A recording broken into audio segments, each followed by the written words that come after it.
Question. If NBC came to you and said, we want you to be on the Today Show 5 minutes a day for 1 week, and we're going to give you 6 weeks to get ready. Or if CNBC came to you and said, we want you on every day for a week, just for 5 minutes in 6 weeks, would you turn them down?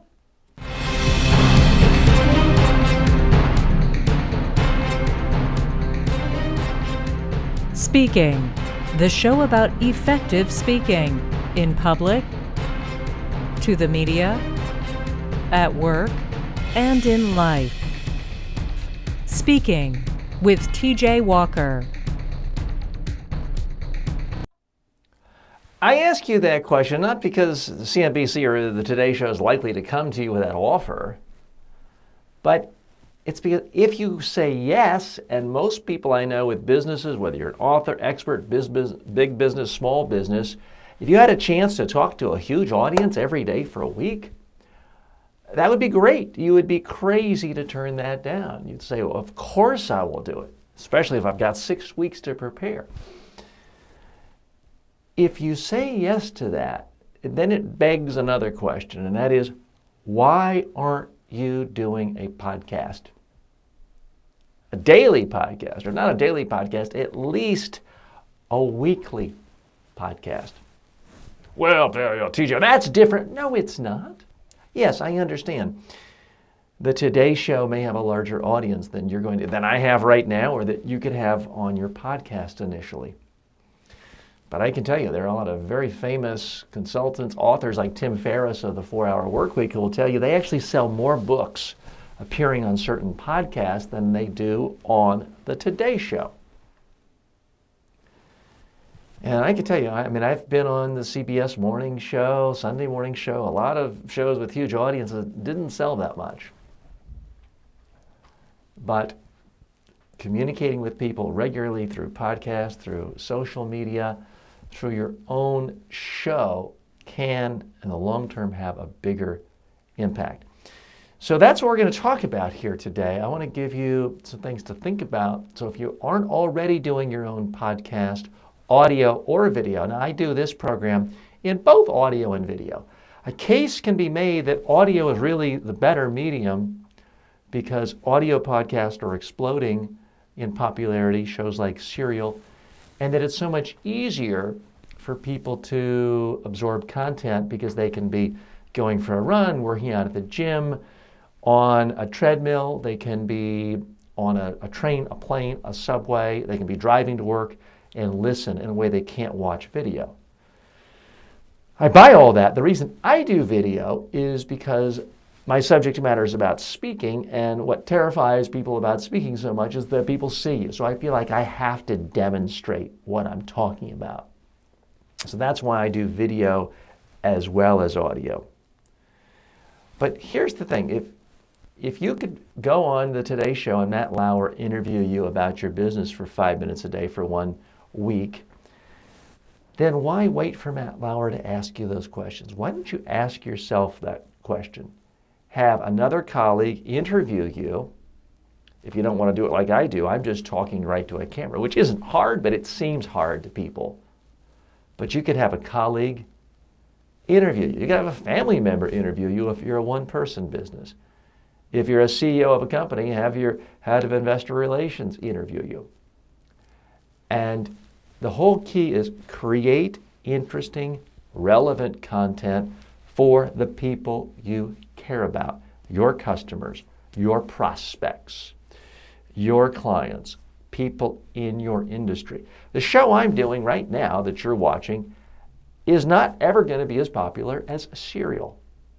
It's not ever going to be as popular as Netflix on House of Cards, which is a great show, both the old version and the new one. Doesn't have to be. I'm not trying to reach tens of millions of people or hundreds of millions of people. I want to reach the tens of thousands of people across the world who really care about spoken communication, about public speaking, speaking to the media, communicating effectively to the media. That's my audience.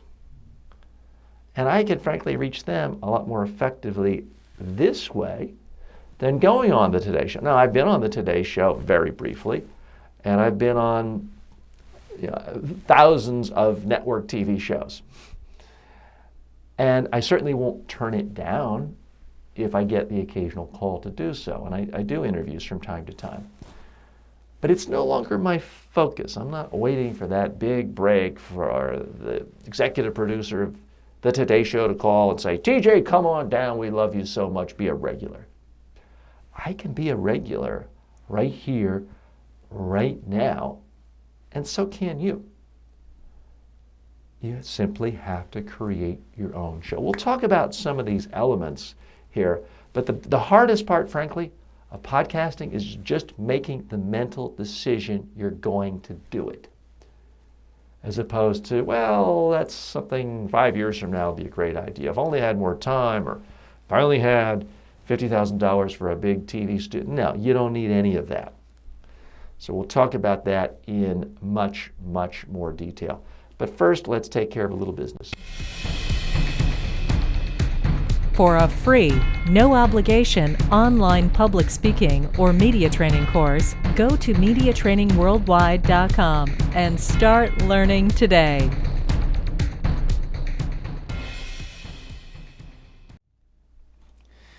So, as I mentioned, the whole media landscape is changing dramatically.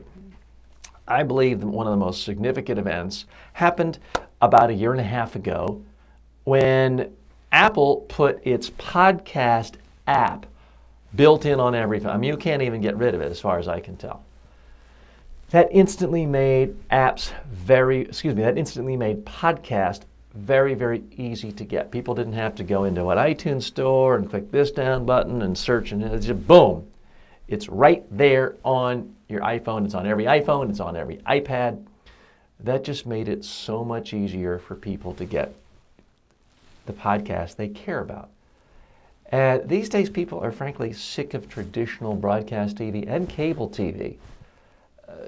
Jerry Springer, another cooking show, if you're not that into cooking, why not watch exactly what you want? I know my own media diet has changed radically in the last year or so, with more podcasts, more of just what I want, more blogs of exactly what I want, as opposed to looking at all the headlines on USA Today that aren't that different from all the headlines on the New York Times. So I find a narrowing of mainstream media sources and a broadening of niche content I care about. That's going on with your customers too. That's going on with your industry. That's going on with your prospects. So why not reach out to them? Now, I've got a little bit of a fancy studio here because I'm doing media training and I have expensive cameras and lights, but it's not that expensive. My whole studio costs less than $5,000. If you're doing an audio podcast, you can get going for a couple $100. So you can't tell me that you can't afford to do a podcast. I'm simply not buying it at all. We're seeing increasing fragmentation in the media world these days. As people like Gary Vaynerchuk says, every company is a media company. Every company is a content company. And it's not just Netflix, it's not just Amazon, which now creates a lot of great original shows like Transparent, but it's snowmaking companies or snowshoe companies and ski companies are creating massive amounts of video. The energy drink companies are creating their own channels, and their apps are probably already on your TV. Everyone is getting into the content creation business because the old gatekeepers simply don't work. It just doesn't work in a modern media reality. Get rid of the gates, start communicating with your customers directly. Now, you can always spend a fortune, hire filmmakers, do everything with storyboarding and spend massive amounts of money. I'm not opposed to that, but I just want to give you the simplest way. Talk. Talk to people, whether it's an audio podcast or a video podcast, as if you were talking to one customer, as if you were talking to one prospect. People say, well, TJ, how much time do you spend preparing for your shows? You put out a lot of content. The reality is, On the one hand, I don't prepare at all for the shows and what I'm saying now. On the other hand, I've been preparing every day for 30 years because what I'm sharing with you is what I've learned working in the trenches, giving speeches, doing media interviews, and coaching thousands and thousands of people for 30 years in one-on-one workshops, seminars, group seminars. So I'm sharing with you real experience. I'm sharing with you the very same things I share when a client is sitting across from me one-on-one and they've asked me a question. I'm sharing with you the same things that a prospect who calls me over the phone and is asking me questions, what I would tell that person over the phone. Chances are you already have a lot of content, ideas, messages that you talk about every day.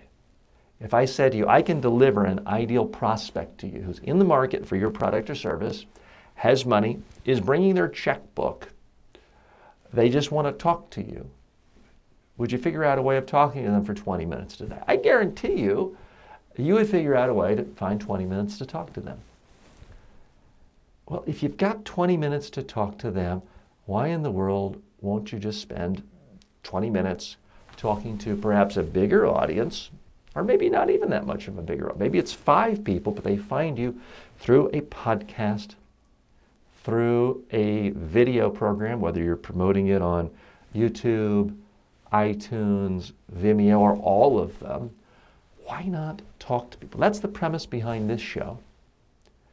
And it is a frequent question I get from clients, whether they work for the United Nations, federal governments, state governments, big businesses, or one-person consulting shops. And that is, I'm thinking of doing a podcast. Should I really do it? I would recommend just hop in. Yes, there are some technical things to talk about. We'll talk about that in just a moment. But the biggest piece of technical advice is just start doing it right now. Technology Insights.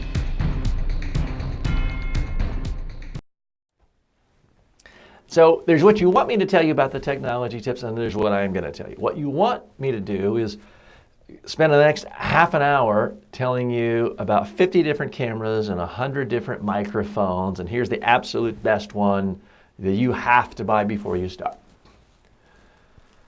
And I'm not going to do it because I don't think that's good advice. I don't think there is one perfect camera or perfect microphone. It's like saying, what is the best way of writing an email to someone? Well, if you're out for a walk and it's urgent, it's just typing on your cell phone. If you're at your desk in front of a desktop, it's your desktop. If you're on your couch and your iPad is in your lap, it may be your iPad. There's no one perfect way of creating an email or a text and sending this to someone. It's whatever is most convenient for you right now. And that's kind of how I feel about so many of the technology aspects of doing YouTube videos, podcasting, audio or video. Just start doing it. You can start refining it. There are some of you who might not like my backdrop, for example, or every part of my sound effects or graphics. I could have spent another 2 years testing it and tweaking it and redoing it. Instead, I'm just putting it out there. I'm listening to you. I want your feedback on what you like, what you don't like. I'm going to try to tweak it and get it better. But I'm building audience right now. I am building mind share. I'm building brand right now by talking to you with my little show and my title and the fact that you can find me in iTunes audio, iTunes video. You can find me on Vimeo, and you can find me on Facebook video, and you can find me on YouTube. You can find me, and you can find my ideas and insights that may or may not help you decide to ever hire me, but it sure increases my odds. My question to you is, what are you doing to increase your odds? Now, folks, I have looked at a lot of, I've done the whole Google AdWords thing, and there's, you can buy billboards. There's a million different ways of marketing yourself these days. I believe the most effective is to produce interesting content for people. The beauty of podcasting is that people can actually hear you. And if you're doing a video podcast, they can see you. What's the significance of this? I always ask people, if you had a choice between sending a direct mail piece to a prospect and having them read it, or having them come in and talk to you for half an hour, what would you prefer?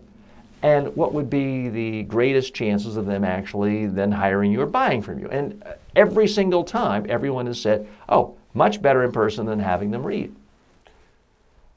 Well, if having your prospects see you and hear you is the best way for you to make a sale, not text, why spend more time creating more and more blogs, more and more web pages, more and more white papers? You got to do some of that, folks, and I still do some. But if the most effective way for you to make a sale or build brand is for people to hear you speaking, then please speak. For goodness sake, speak. And there's a much greater chance that people will hire you for whatever you do, even if it's something like this. To hire TJ Walker as a keynote speaker or workshop leader for your next conference, call 212-764-4955. So that's part of how I justify doing my own podcast. It's not that anyone's paying me some big lump of sum, or that I have advertising revenue that's so significant, or that every single day I get 50 new clients from my podcast, but long term it pays off. I've been doing video how-to trainings and that can be available in a sense of a podcast since about 2000. I mean, it was about 6 months after YouTube started. And I've been doing training videos since 1998. One of the best clients I ever got, a local PR firm in New York City. I put together a training video, a media training video. This is back, it would have been probably 97. I had no money. I had an old VHS camera. And I did a training video that covered the basic concepts that I talk about in media training back at the time. And I copied the VHS on tape, on VHS, and I mailed it to every PR firm in New York City.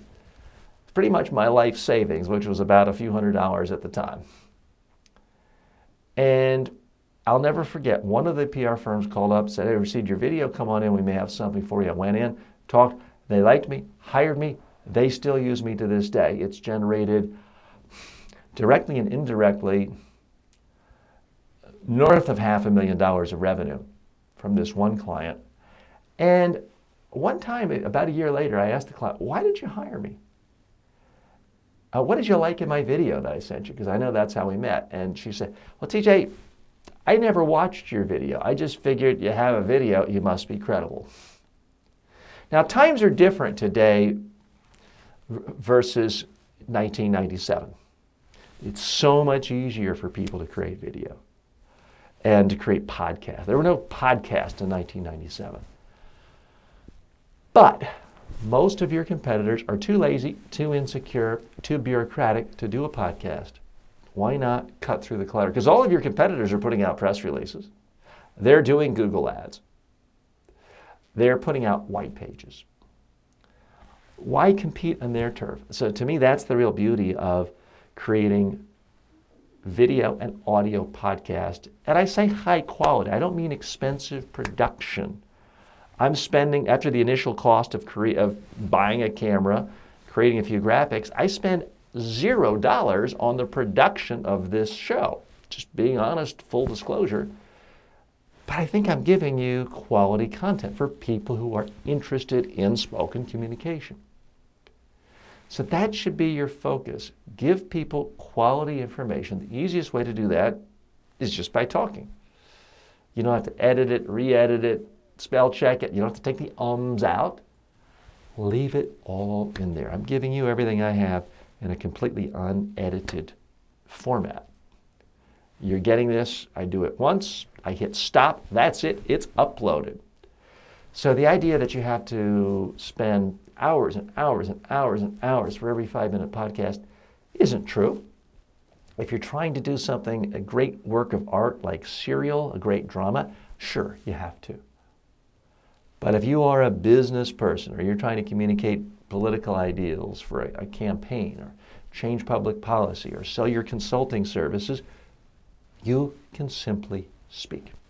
So my question to you, my big question to you for the day is, what is it going to take for you to actually start doing either an audio or a video podcast? What is it going to do? You have to have every single one of your competitors doing it? Does your business have to be going out of business? Or what is it going to take? I'd like to know. So post your comments on Facebook, YouTube, wherever you're watching this or listening to it, and send me your comments at TJ Walker on Twitter or tj@mediatrainingworldwide.com. And as always, send me any questions you have about podcasting or any other aspect of speaking to the media or live audiences, with the caveat of, I'm not the tech person. I don't know a gigabyte from a hard drive from whatever. So don't ask me, and don't ask me about which camera. Get any camera. Just get something up and get it out there. And listen to your audience and listen to what they think.